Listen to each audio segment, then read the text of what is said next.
திரைத்துறையில் மார்க்கெட் இழந்தவர்களின் கருத்துகளுக்கு பதில் சொல்ல வேண்டிய அவசியமில்லை என்று தமிழக பாஜக தலைவர் அண்ணாமலை தெரிவித்திருக்கிறார். அயோத்தி விவகாரம் தொடர்பாக இயக்குநர் ப. ரஞ்சித் கருத்து தெரிவித்திருந்த நிலையில் அதற்கு அவர் இவ்வாறு பதிலளித்தார். மார்க்கெட் இல்லாத நடிகர்கள், மார்க்கெட் இல்லாத டைரக்டருக்கெல்லாம் நாங்க பேசி அவங்களுக்கு டெய்லர் மாதிரி போட்டு அவங்க மார்க்கெட் வேல்யூ ஏற்றி விடணும்.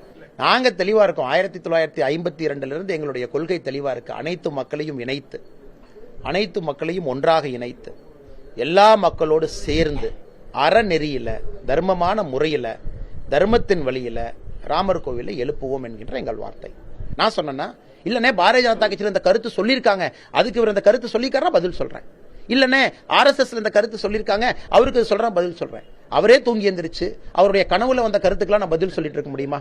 நாளை காலையில சொல்லுவாரு இந்தியாவிலே வசிக்க வேண்டும் என்றால் இப்படித்தான் இருக்கணும்னு சொல்லுவாங்க அப்படின்னு, அதுக்கு நான் கருத்து சொல்லணுமா? அவன் ஃபேமஸ் ஆகணும், மார்க்கெட் இல்ல, படம் இல்லைங்கிற கேட்கறக்கா பேசுறதுக்கெல்லாம் நான் பேசிட்டு இருக்க முடியுமா?